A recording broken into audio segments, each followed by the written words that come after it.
Hello and very good morning to all my dear students. Welcome to our MC classes, and today we'll start class 9th chapter 7 diversity in living organisms.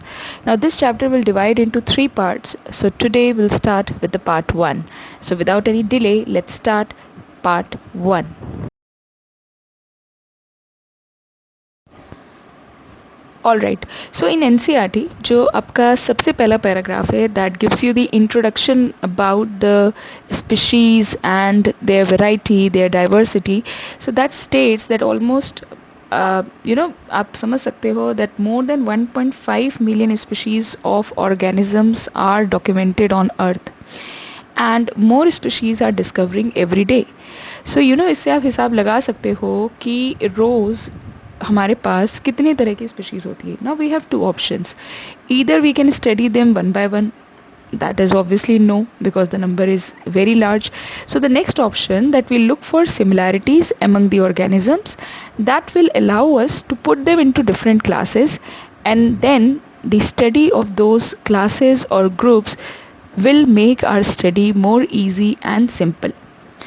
Now the point comes, like, what should be the characteristics or similarities that will take to classify the organisms into different groups, because there are variations in many of the criteria.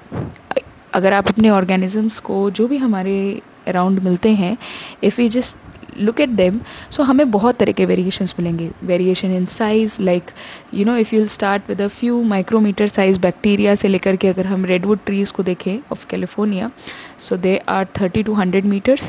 Similarly, variation in lifespan, like thousands of years old pine trees to few days lifespan of an insect like mosquito. Then variation in colors, like colorless worms to beautifully colored birds and flowers. So you can see that there are a lot of variation. Now what should be the correct way or the basis for their classification?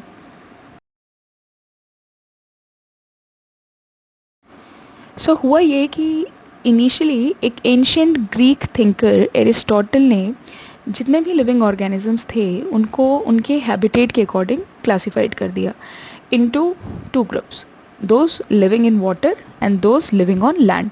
But you can understand that this classification was actually too simple to justify. So आगे चल करके ये classification उतना correct साबित नहीं हुआ. So then scientists definitely they found out different bases of classification. So the few bases of the classifications are as follows. First classification is based on the cell structure, like the organism is a prokaryote or it is a eukaryote. Now if you have gone through my first video, so हम लोगों ने वहाँ पे बात करी थी that prokaryotes हम उन organisms को कहते हैं which have poorly developed nucleus, whereas eukaryotes have a well developed true nucleus with all the structures present in the nucleus. Now the second basis is the number of cells. That means the organism is made up of one cell, that is unicellular, or it is made up of more than one cells, that is multicellular. Now the third basis is mode of nutrition, that is the organism is autotrophic, that means the organism is making their own food by the process of photosynthesis, or heterotrophic, that means the organisms which depend on autotrophs or the plants for deriving the nutrition.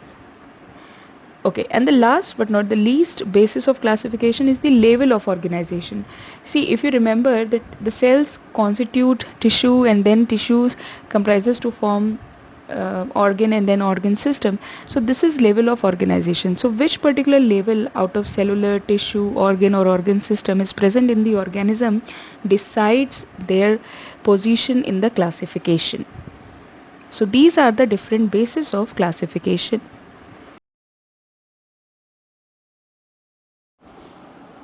Okay, now अब अगर आपसे कोई पूछता है like how this classification and evolution are interrelated, so the fact is that they are interrelated.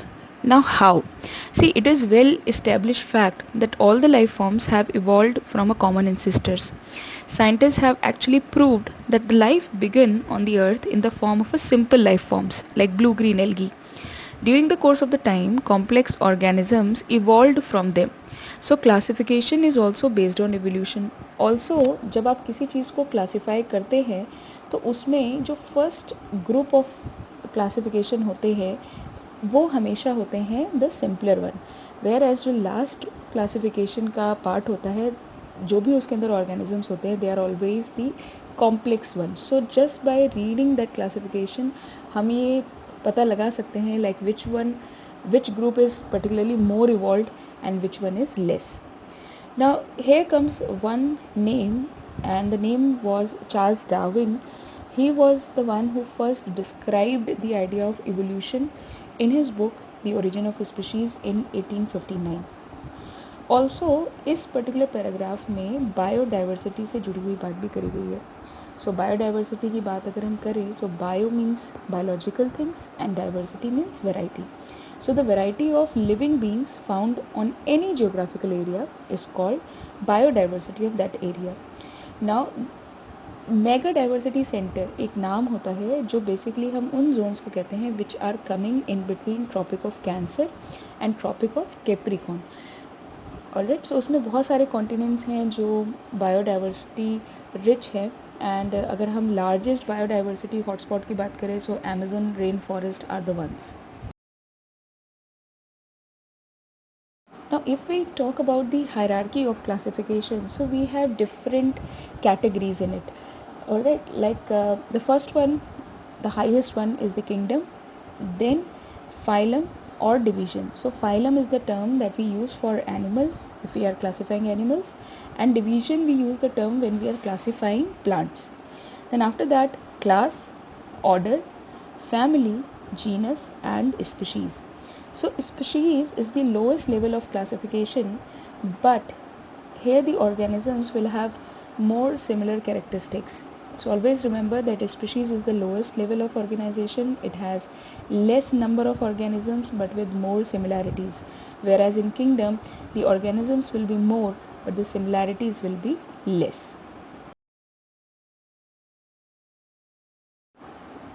Okay, so जब ये classification की बात शुरू हुई तो कई सारे साइंटिस्ट ने अपने अपने पॉइंट्स दिए that how to classify the organisms. So इसमें सबसे पहले स्टार्टिंग हुई थी with two kingdom classification given by Linnaeus, जिन्होंने किंगडम को से प्लांट्स और एनिमल्स में डिवाइड करा. उसके बाद आपके आए थे हीकल, जिन्होंने उसी चीज़ को थ्री किंगडम क्लासिफिकेशन में डिवाइड करा. सो उन्होंने प्लांट्स और एनिमल्स के अलावा एक और ग्रुप ले लिया कॉल्ड प्रोटिस्टा. उसके बाद फिर आए विटेकर, जिन्होंने फाइव किंगडम क्लासिफिकेशन दिया और जो अब तक का like most accepted system of classification है. एंड जो बेसिस था इस क्लासिफिकेशन का वो थे cell structure, that is prokaryote और eukaryote, mode of nutrition and body organisation. So जो फाइव किंगडम्स उन्होंने अपने इस क्लासिफिकेशन में रखे थे वो थे Monera, protista, fungi, Plantae and animalia, जिसके बारे में हम वन बाय वन आगे बताते हैं. Okay, so this is a flow chart, very simple one. So अगर किसी को भी, because like diversity in living organism is quite tough in remembering all the names and the classification, so flow chart really help you in doing that.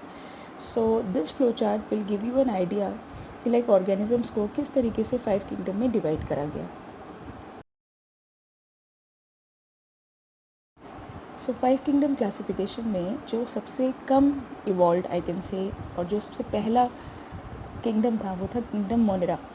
And इसके लिए जो सबसे basic इसका feature था वो ये था that these organisms are unicellular and they are prokaryote. So सबसे बड़ा इनका यही पॉइंट था that they are prokaryote and they are unicellular. And mostly इसमें जो आपके एग्जाम्पल्स आते थे वो आते थे bacteria and blue green algae. Okay, so next आते हैं kingdom Protista, where now the organisms become eukaryotic but still unicellular, and it has protozoans like amoeba, paramecium, euglena, diatoms and algae. And good thing about this that in protista में जो हमारे amoeba, paramecium and euglena हैं, they have a particular structure for the movement. So for moving around, these structures are different. They have their different names in different organisms. Like amoeba में हम इसे pseudopodia के नाम से जानते हैं. In Euglena we know it by the name of flagella, and paramecium में ये होता है by cilia. So just additional information that you should know that what are the different structures present in protists which are helping them to move around. Now next kingdom is fungi. It is a multicellular. Only yeast is a unicellular, and it has a heterotrophic nutrition, particularly saprophytic, because they always take their nutrition from the decaying organic matter. So that is the main characteristic. Also, very interesting feature that fungi also have cell wall, but their cell wall is not made up of cellulose. It is actually made up of chitin, and they are non-chlorophyllous, so they do not prepare the food. Few examples are Penicillium agaricus. Common name is mushroom. I think आपको पता होगा mushroom. So agaricus is the scientific name for it.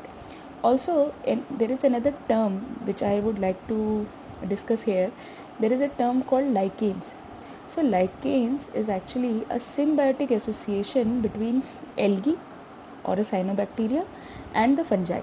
Now why I am saying this symbiotic, because इस association में ये दोनों एक दूसरे को benefit provide करते हैं. Now how? See, basically algae makes the food, prepares the food and provide nutrition to the fungi, whereas fungi provide the space for the algae to grow. So that's how they help each other for their existence, and this relationship is called as lichen or lichen. Then kingdom Plantae, they are multicellular eukaryote just like fungi. Now the difference is that their cell wall is made up of cellulose, and they are autotrophs because they have chlorophyll. So that is the biggest difference between the fungi and the Plantae. There are many plants, you can take any name, and हम इस plant kingdom को अलग से फिर पढ़ेंगे आगे. So here, like for this particular part, हमें सिर्फ यही जानना है that these are multicellular, these are eukaryotic, cellulosic cell wall is there, and they are autotrophs. And the last kingdom of 5 kingdom classification is kingdom Animalia. This also includes multicellular eukaryotes, but obviously without the cell wall, and they are heterotrophs.